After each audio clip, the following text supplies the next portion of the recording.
सावस्य वृत्तिं तात्पर्यशंकिका पंच परमेश्वरी भगवान की पूर्ण श्री चैतन्य चमत्कार सुनामी पाठशाला भगवान की 24 तीर्थंकर भगवान की आचार्य भगवंत श्री कुंद महाराज की आचार्य भगवंत श्री जयसेन महाराज की गुरुवर आचार्य श्री चारित्र चक्रवर्ती प्रथम आचार्य शांति साधु महाराज की परम पूज्य समाज सम्राट कृष्ण ज्ञानोपयोगी वात्सल्य मूर्ति गुरुवर आचार्य अभिनंदन सारजी महाराज की द्वादशांग जिनवाणी माता की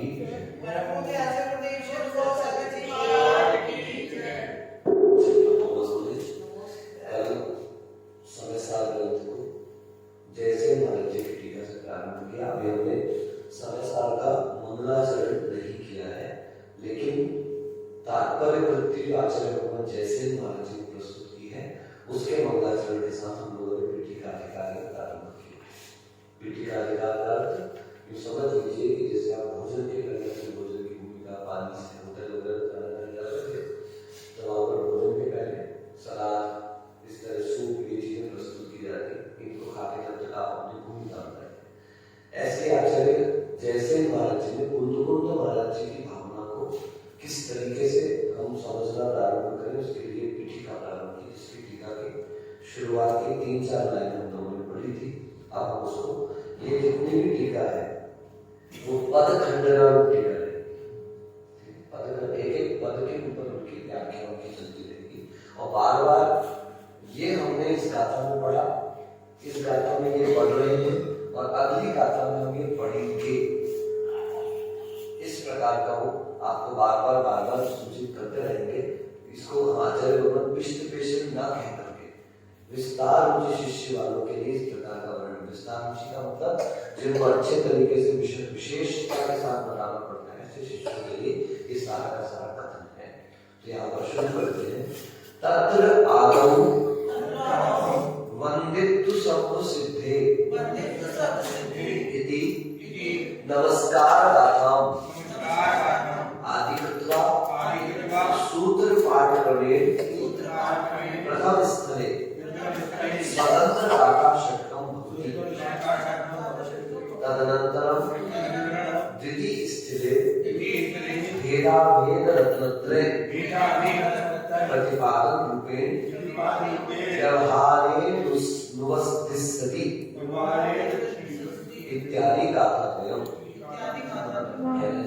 अपना जो ग्रंथ चलेगा उसमें वंदित सब सिद्धि प्रमुख गाथा इसका मंगलाचरण है। ऐसे नमस्कार गाथा को सर्वप्रथम करके सूत्र पाठ के क्रम से प्रथम स्थल में 6 गाथाएं स्वतंत्र है। स्वतंत्र कहने का मतलब एक गाथा से दूसरी गाथा का कोई विशेष संबंध नहीं है।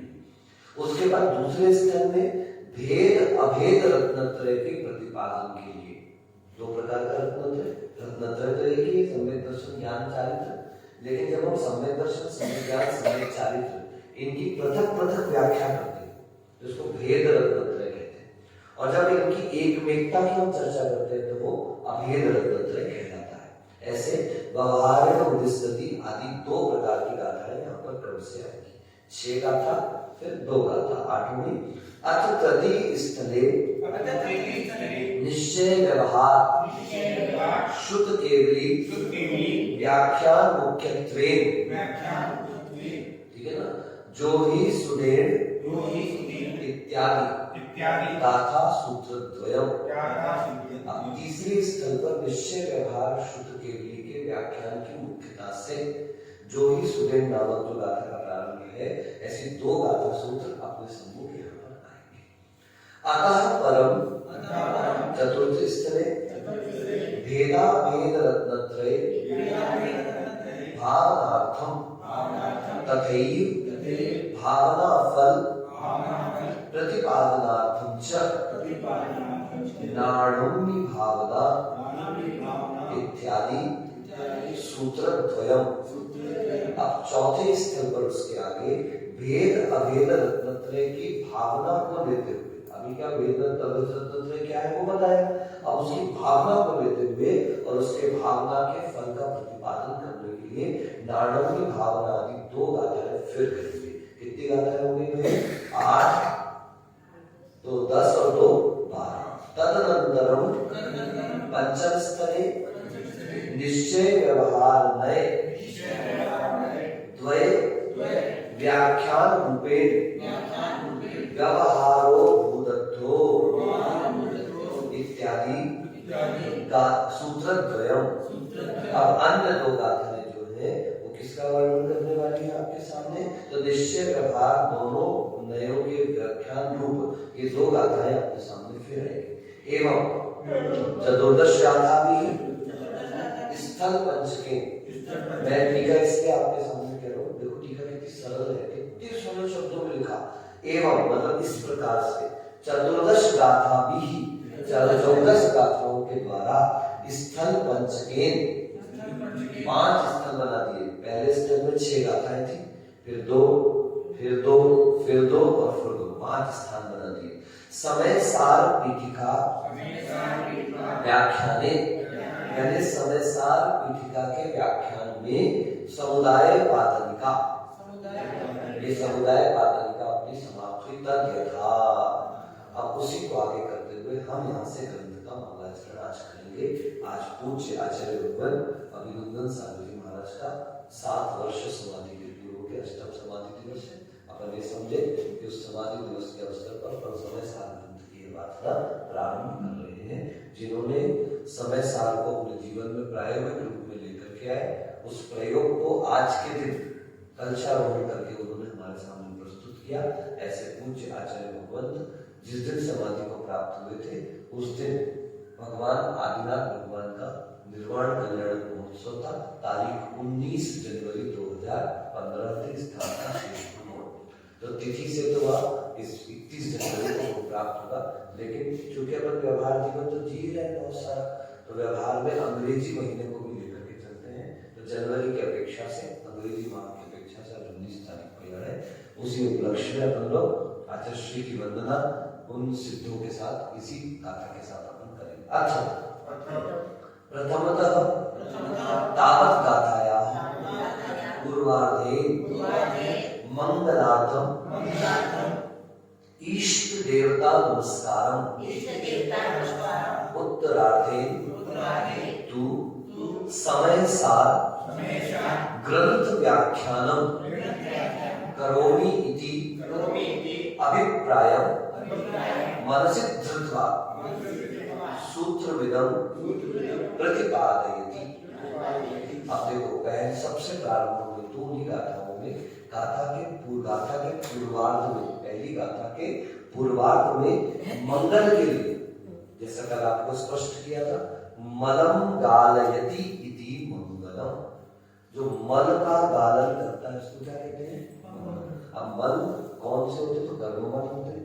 उनका सबसे बड़ा मल तो देनाचार्य कहते हैं, वो राग और अज्ञान है, उनका गालन हो सबसे। देखो, ज्ञान के लिए तो ये पढ़ रहे, बोलो इसके लिए पढ़ रहे नहीं। आचार्य भगवंत ऐसा कहते हैं कि अपन जो कुछ भी पढ़े, संयमाय श्रुतम धत्ते, बोलो क्या? श्रुत को ज्ञानाय न, ज्ञानार्थम श्रुतम न धत्ते, संयमार्थम श्रुतम धत्ते। कि ज्ञान के लिए तो क्या, ज्ञान का आत्मा का स्वभाव है, क्या बात है, ये जानकारी तो अपन को इतनी हो ही गई है। तो उनका कहना है कि हम जो अध्ययन कर रहे हैं, ज्ञान की वृद्धि के लिए नहीं कर रहे, हम कर रहे हैं संयम की परिपालना के लिए, कि हमारा संयम किस प्रकार से अंतर्मुखी हो। हमारी व्यवहार कुशलता रहे, अच्छी बात है, लेकिन हमारी धारणाएं, हमारी दृष्टि कैसे हो जाए? अंतर्मुखी हो जाए। आप जितने अंतर्मुखी होंगे, आपका चिंतन उतना ही प्रौढ़ होता चला जाएगा। पूज्य आचार्य भगवंत हमेशा कहते रहे हैं, बहुत नहीं बहुत बार पढ़ो। क्या कहा? बहुत सारे ग्रंथ पढ़ने से कोई फायदा नहीं। उन्होंने अंतर घटना में साफ लिखा हुआ है कि ये ग्रंथ भी जब ग्रंथ ही प्रतीत होने लगे, क्या कहा? ग्रंथ भी जब क्या प्रतीत होने लगे? ग्रंथ ही प्रतीत होने लगे। यानी ये शास्त्रार्थ भी जब हमको क्या लगने लगे कि अब ये भी एक प्रकार का संविधान है, विकल्प है, ऐसा प्रतीत होने लगे, आप समझ लेना कि तब जाकर के आपको एहसास होगा कि हम वास्तविकता में हमारी अंतर्दृष्टि यहाँ से प्रारंभ होगी। इसलिए गुरुजी हमेशा कहते थे, डूबो मत, लगाओ डुबकी। बोलो क्या कहा? डूबो मत, लगाओ ये शास्त्र से डुबकी, और वो ग्रंथ सबने साथ पकड़ के बैठ गए, प्रवचन साथ पकड़ के बैठ गए, वो क्या हम शाम का चार वो पकड़ के बैठ गए। नहीं भैया सुनो, ये ग्रंथ आपको डुबकी लगाने के लिए है। आप इसमें से अपने काम की चीज निकालो, अपना काम निकालो और अपना काम करते चलो। इसको पकड़ करके बैठने से कुछ होने वाला, इसी ग्रंथ में आगे खुद आचार्य कुंद कुंद कहेंगे, सत्तो नानम न भवति, शब्द से ज्ञान नहीं है, ज्ञान तो अनुभूति का नाम है। और अनुभूति किससे आएगी? अनुभूति आएगी जो ज्ञान आपने प्राप्त किया है उस पर आचरण करने से अनुभूति आएगी। पूज्यपाद महाराज ने स्तोपदेश में लिखा, आप सब जानते हैं, आप पढ़ा हुआ है, यथा यथा समायाति संवित्तम तत्वम उत्तमम तथा तथा न रोचन्ते विषया सुलभाति, यथा यथा न रोचन्ते विषया सुलभाति तथा तथा समायाति संवित्तो। एक दूसरे का वाइस अवर्सा, मैथमेटिक्स में कहते हैं कि दोनों तरफ से काम करें, कि जैसे जैसे तत्व की रुचि होने लगती है वैसे वैसे सुलभ विषय भी हमको काफी। तो आप सब बैठे, अभी आपको कोई कहे चलो हारकोट हो, तो आप रुको स्वाध्याय अच्छा चल रहा है, उठते ना, अभी तो 9:20 हुआ है, ठीक है ना? क्यों? क्योंकि आपकी तत्व रुचि बढ़ी, तो उससे आपको सुलभ विषय भी क्या लगने लगे। देख लो ना, आप बिजौलिया आप आए हो, यहाँ पे गार्डन भी है बहुत सारा, आप में से कितने लोग गार्डन घूमने गए? कोई नहीं गया। यहाँ पर गगन बिहारी भगवान कितने लोग गए? सब गए। अन्य अन्य भी स्थान अपन ने तो कुछ नहीं देखा, अपन आकर के बिजौलिया में कहाँ बैठ गए? सीधे अपने कमरे में बैठो, स्वाध्याय करो। महाराज जी इतना सब कुछ तो देख लेगा भैया, अनंत काल देख ही तो है, क्या गार्डन नहीं देखे, वनस्पति नहीं देखी, फूल नहीं देखे, पत्ती नहीं देखे, नदी नहीं देखे, झरने नहीं देखे, नाले नहीं देखे। मुझे याद आ रहा है एक संस्मरण कि आचार्य श्री साहब संघ के साथ कहीं पर खड़े हुए थे और संघर्ष एक मुनिराज से सब लोग देख रहे थे, पूरा नजारा जो है थी, दूसरी तरफ पर्वत था। आचार्य ने एकदम से एक महाराज जी से पूछते, भाई क्या दिख रहा है? तो उन्होंने बता दिया, पत्थर बहुत अच्छे अच्छे पहाड़ हैं, एक से एक पेड़ लगे हुए हैं, नदी बह रही है, सब दिख रहा है। आचार्य बोलते ये तत्व ज्ञानी की दृष्टि होगी। तत्व ज्ञानी क्या देख रहा है? देखो उस वृक्ष में भी अनंतानंत जीव है, तड़प रहे हैं, उस पानी में भी अनंतानंत जीव तड़प रहे हैं, उस पर्वत के पत्थर में भी अनंतानंत जीवों का है। देखो हम तो ये कह रहे हैं कि आप देखो। देखो का मतलब क्या है? यहाँ पर आंखों से मत देखो, दर्शन ज्ञान से देखो। ये समझो कि वो जितने जीव उस सब में है, कभी मैं भी उससे आया हूँ और कभी वापस उसमें जा सकता हूँ। किस पुण्य की वजह से मैं आज यहाँ पर आके संपत्ति मिली है, आज ज्ञान संपत्ति मुझे मिली है, तो मैं इसका उपयोग इस तरीके से करूँ कि मुझे वापस उन पर्यायों में न जाना पड़े। तो कल अपन शाम की स्वयं स्तोत्र में सुन लिया था कि वो देव भी एक इंद्रिय के तन को धारण कर लेता है। उत्तम जाति का देव, ऐसा वैसा देव भी नहीं, 16वें 12वें स्वर्ग का देव भी नीचे एक इंद्रिय वंश में विशाल विशाल बड़ का पेड़ दिख रहा है, विशाल पीपल का पेड़ दिख रहा है, विशाल उमर के पेड़ दिख रहे हैं, जितने बहुत विशाल वृक्ष है, ये ज्यादातर ऐसा मान करके चलिए कि कहीं ना कहीं देवों की पर्याय से संश्लेष भाव के साथ मरे हैं। इस कारण एक इंद्रिय कैसे विशाल तन को विशाल पर्वत आदि की चट्टान की जो विशाल शिला आदि की, ये कहीं ना कहीं देवों का ही इस प्रकार का आयुमंत हुआ है जो इधर पर उन्होंने प्राप्त किया। इसलिए देव जैसी पर्याय जो तीर्थंकरों के कल्याण को घूम रहे, तीर्थंकरों के कल्याण कर रहे, जिनके खुद के विमान में भगवान बैठे हुए हैं, वो पूजा कर रहे, सब कर रहे, वो भी कहाँ पहुंच जाते हैं? ऐसे एक इंद्रिय में पृथ्वी, वनस्पति और पृथ्वी, जल और वनस्पति, इन तीन में पहुंच जाते हैं। वायु का एक नहीं बनते और अग्नि का एक नहीं। चलिए, तो ऐसे मंगल मलम गालियति मंगलम, कल स्पष्ट कहा था, बृहद द्रव्य संग्रह ग्रंथ की टीका में आया हुआ है कि 3 प्रकार के देवता को नमस्कार करते हैं, मंगलाचरण करते हैं। कितने प्रकार के देवता को? कौन कौन से? सबसे पहले देवता कहलाते अभीष्ट देवता। कैसे? जो मुझे इष्ट है, मैं मंगलाचरण कर रहा हूं, तो मुझे जो इष्ट देवता होंगे मैं उनको नमस्कार करूं। फिर दूसरे होते हैं अधिकृत देवता, जिस स्थान पर हम बैठे हुए हैं वहां के मूलनायक आदि जो भगवान है, मान्यता प्राप्त भगवान है, उनको क्या कहते हैं? अधिकृत देवता। और एक होते अभिमत देवता, हम जैसे वर्तमान में भगवान महावीर के शासन में, हैं, इस कारण से अभिमत देवता कहलाएंगे। ऐसे 3 देवताओं को नमस्कार करते हैं उत्तरार्ध में। और फिर समय सार ग्रंथ का व्याख्यान करूंगा, इस प्रकार का अभिप्राय गाथा के दूसरे चरण में हमारे सामने रखेंगे। आइए अच्छे भक्ति भाव के साथ हम समय सार ग्रंथ का मंगलाचरण करते हैं। वंदितु सप्त सिद्धे धुव ममल मणोमम गतिम पत्ते वोच्छामि समय पाहुड़ मिणो सुत केवली भणिदम वंदितु सप्त सिद्धे धुव ममल मणोमम गतिम पत्ते वोच्छामि समय पाहुड़ मृणमो सुत केवली भणिदम।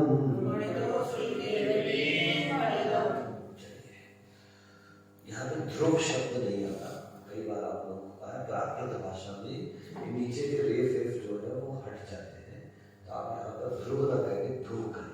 सर्वप्रथम शब्द आया वंदितु, क्या शब्द आया? नमस्कार करके, क्या करके? वंदना करके।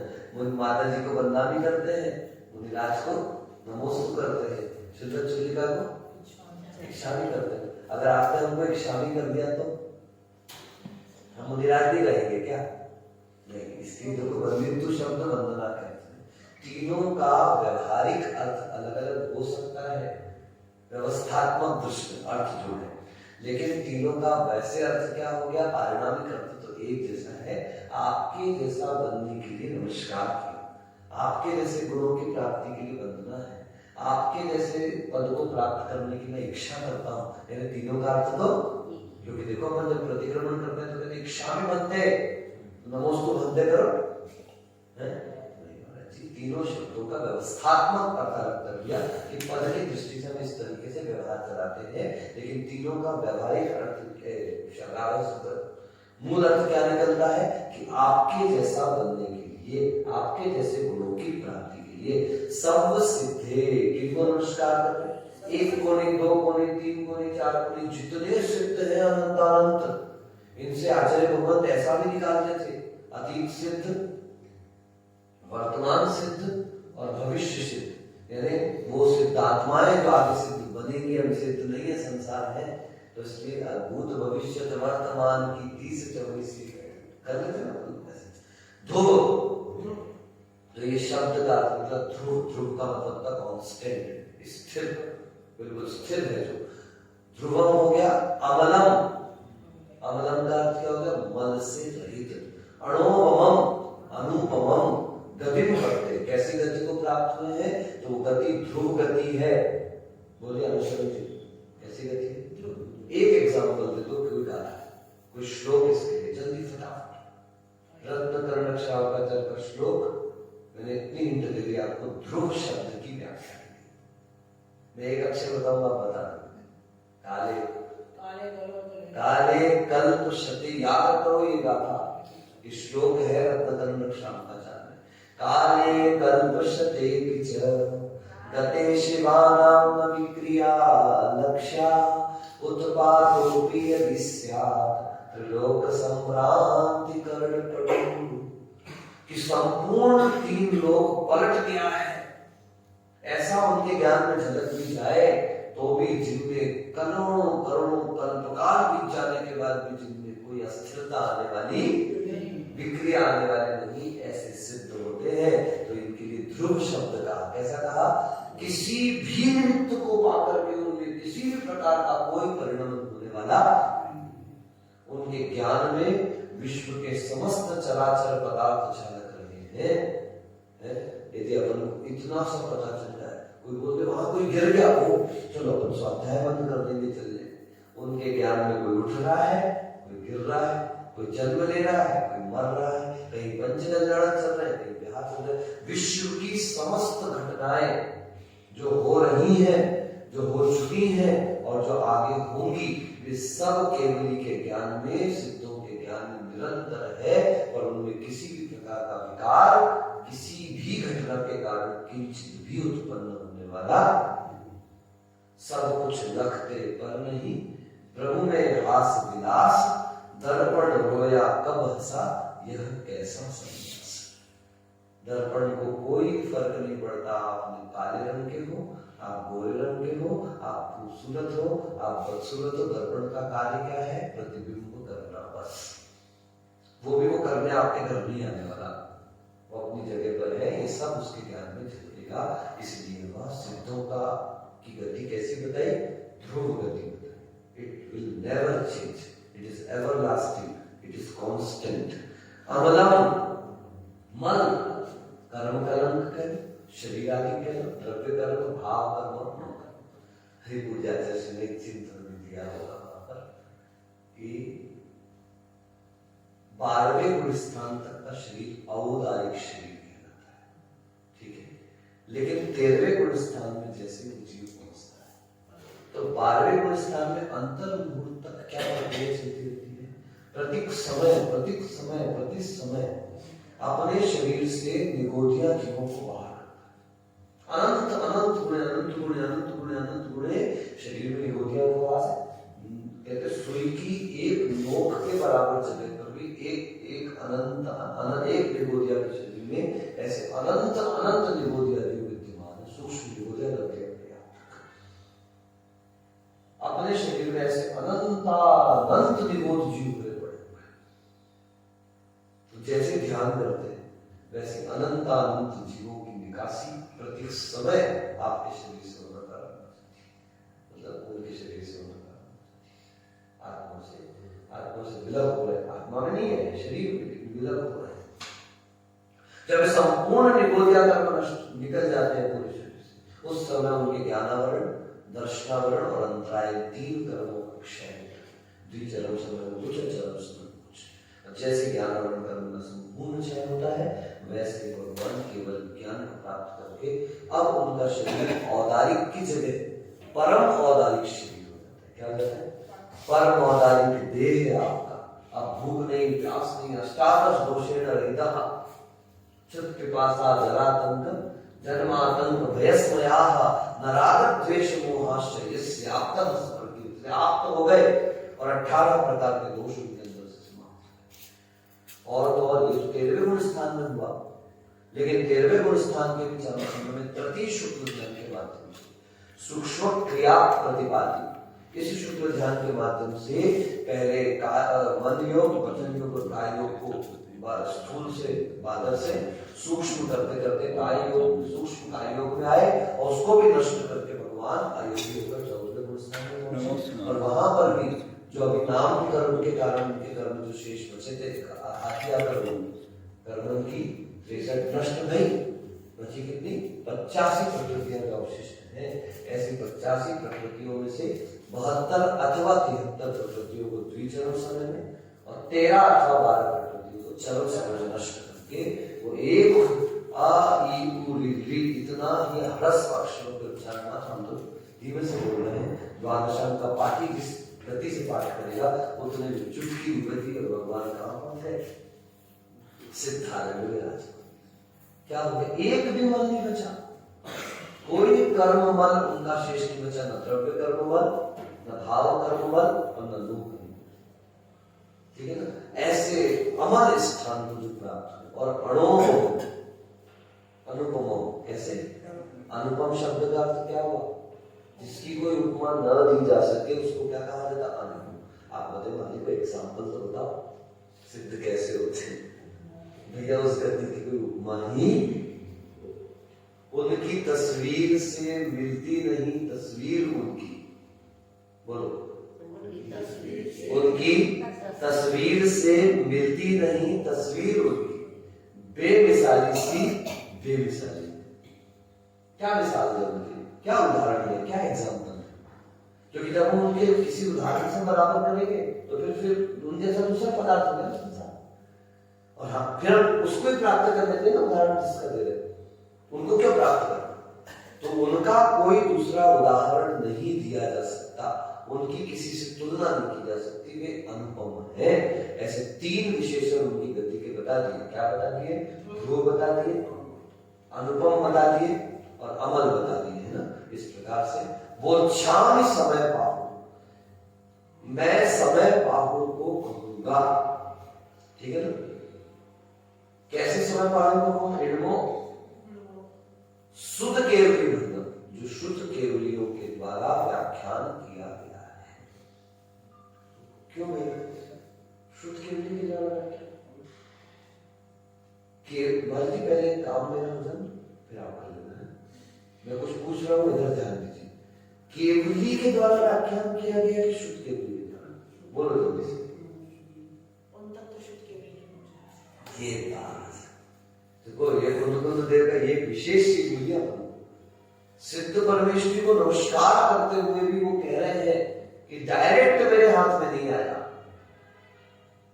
छन छन छन छन छन। एक प्रयोग मैंने सुना और देखा था, 50 आदमियों को एक क्रम से खड़ा के लड़के लड़के सब खड़े की उल्टे उल्टे मुड़ के यहां से मैंने उसको बताया, ठीक है, पहली बार में कान पकड़े, दूसरी बार में कान पकड़े, तीसरी बार में हाथ जोड़े, चौथी बार में कान पकड़े, पांचवी बार में कान पकड़े। 5 बार गए। अब मैंने इनको बताया, इनके अपनी तरफ मुंह करा के, फिर इसने दूसरे की तरफ मुंह किया, उसको अपनी तरफ मुंह कराया और ये घटना बताई। बताने में इधर का हाथ इधर हुआ, उधर का हाथ इधर हुआ, ऐसे करके 50 आदमी तक पहुंचे। जब 50 आदमी तक एक एक को बता रहे थे, एक एक को बता रहे, एक एक को बता रहे, पलटते जा रहे हैं। अब जो लास्ट वाला इसका फर्स्ट वाले को बता, फर्स्ट वाला आया उसके पास, क्या बताया? इसका मतलब क्या है कि वस्तु जब या व्यवस्था या कोई बात एक व्यक्ति से दूसरे व्यक्ति एक ना एक अक्षर या तो कम होता है या कुछ की वृद्धि होती है, और ऐसे होते होते कहीं कहीं अपने अपने चिंतन उसमें जुड़ते हैं। इसलिए ज्यादा विवाद नहीं करना। किसी संघ में एक व्यवस्था चलती है, किसी संघ में वो व्यवस्था चलती है, किसी के यहाँ वो परंपरा चलती है, कोई लड़ाई झगड़े से मतलब, क्योंकि ये होना ही है।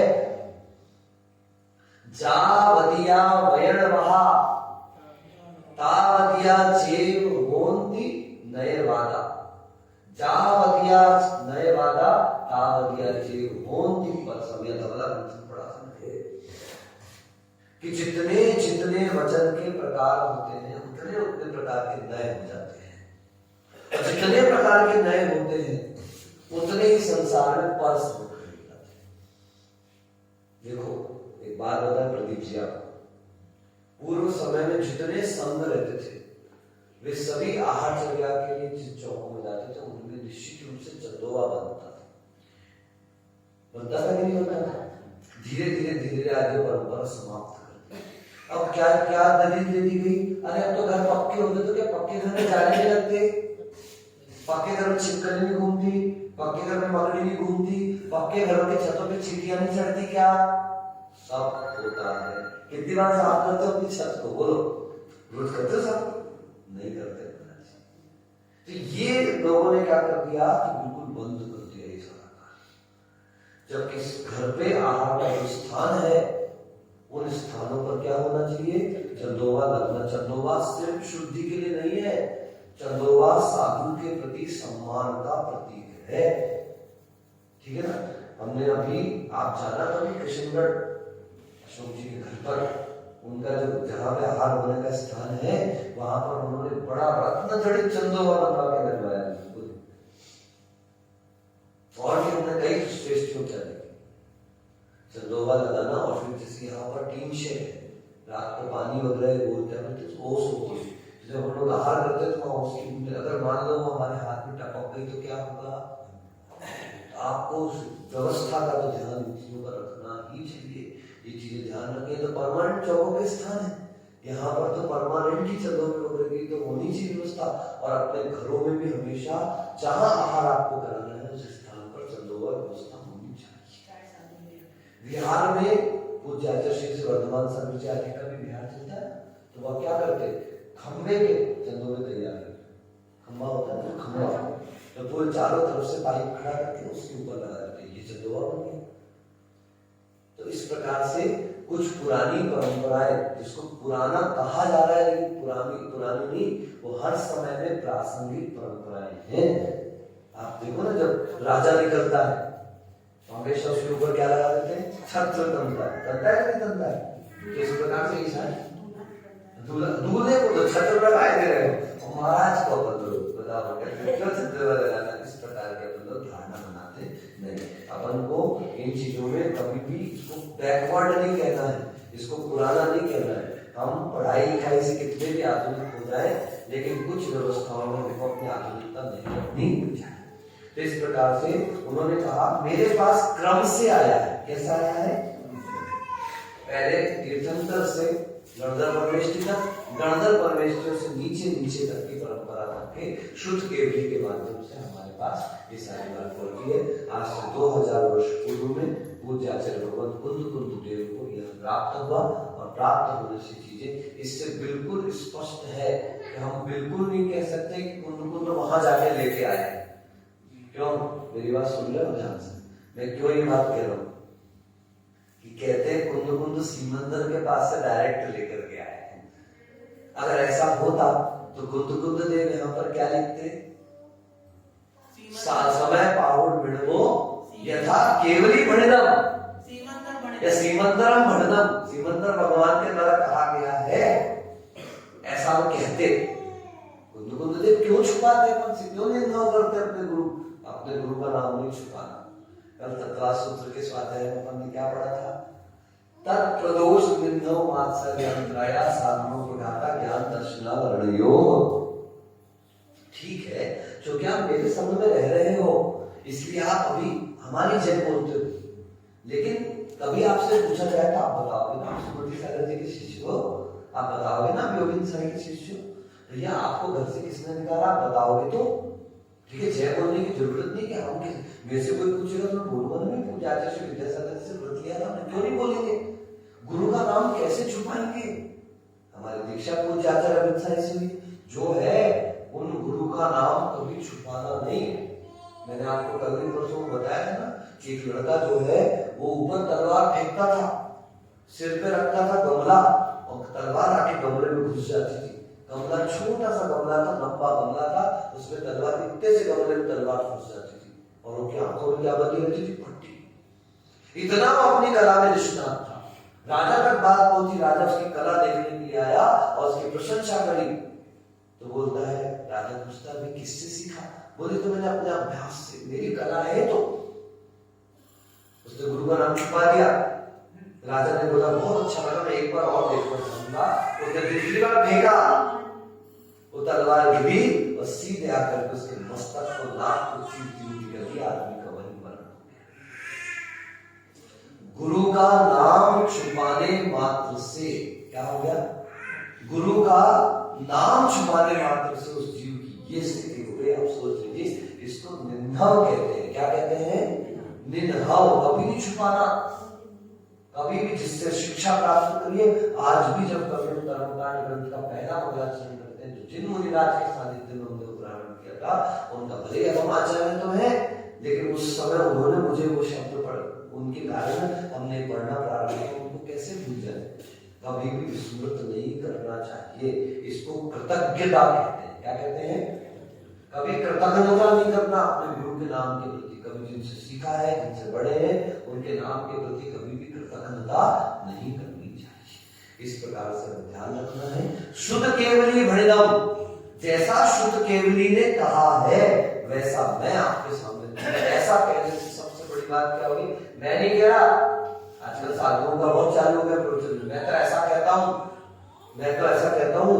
पूज्य आचार्य श्री कहते थे कि ऐसा कहो, मैं तो ऐसा समझता हूं। क्या मैं ऐसा कहता हूं? मैं अहंकार दिखता है और मैं ऐसा समझता हूं, मुझे इस तरीके से समझ में आया है। आचार्यों ने ऐसा कहा है, केवली भगवान ऐसा कह रहे हैं, शुद्ध केवलियों ने ऐसा कहा है, गुरु जी ऐसा कहते थे, गुरु भगवंत ऐसा कहते हैं, संत इस प्रकार से कहते हैं।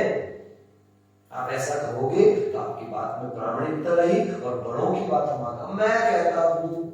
गांधी जी ने सत्य के प्रयोग पुस्तक लिखी है, उनकी खुद की आत्मकथा है। उस आत्मकथा के अंतिम प्रश्न पर स्पष्ट लिखा हुआ है, मैं कुछ नया नहीं कह रहा हूं, मैं नए तरीके से कह रहा हूं। वही बात है ना, मैं आपके सामने जो मैं आपको पढ़ा रहा हूँ, प्रवचन कर रहा हूँ, मैं कोई अपना थोड़ी नहीं कह रहा हूँ। बस हाँ इतना जरूर है, मैं अपनी बुद्धि विवेक से अपने शब्दों का प्रयोग करके आपके सामने कर रहा हूँ। इससे मेरे अहंकार में क्या आ जाती है? इसलिए हम मंगलाचरण करते हैं कि जब हम इष्ट देवता को नमस्कार करते हैं, अपने से बड़ों को नमस्कार करते हैं, तो झुकते हैं। झुकने से हमारा अहंकार क्या हो जाता है? निम्न हो जाता है। व्यवहारिक अहंकार निम्न होगा तो आंतरिक अहंकार भी क्या हो जाएगा? निम्न अवश्य होगा। झुकने की प्रक्रिया ही एक प्रकार का क्या कहलाता है? मंगलाचरण। इस प्रकार से इस समय सार ग्रंथ की प्रथम गाथा मंगलाचरण में किसी का नाम नहीं लिया, महावीर भगवान को नमस्कार किया। पहले तीर्थंकर, दूसरे तीर्थंकर, चौथे तीर्थंकर, 16वें तीर्थंकर, 8वें तीर्थंकर, 24वें तीर्थंकर, 23वें तीर्थंकर, कोई नहीं, कोई बाहुबली भगवान नहीं, कोई भरत भगवान नहीं, क्योंकि कुंद कुंद जानते थे कि सारी लड़ाई किसकी है? नाम की लड़ाई है। जब चातुर्मास खत्म होता है तो महाराज लोग ज्यादातर कहते हैं ना किसी का नाम, अब थोड़े से एक दो किसी का छूट गया, वो आदमी के दिमाग में बरसों भी वो बात चलती रहेगी, मैंने इतना किया, मुझे पूछा, मैंने इतना किया, देखा नहीं, मैंने इतना किया, कहा नहीं। इसलिए कुंद ने कहा, मैं किसका नाम?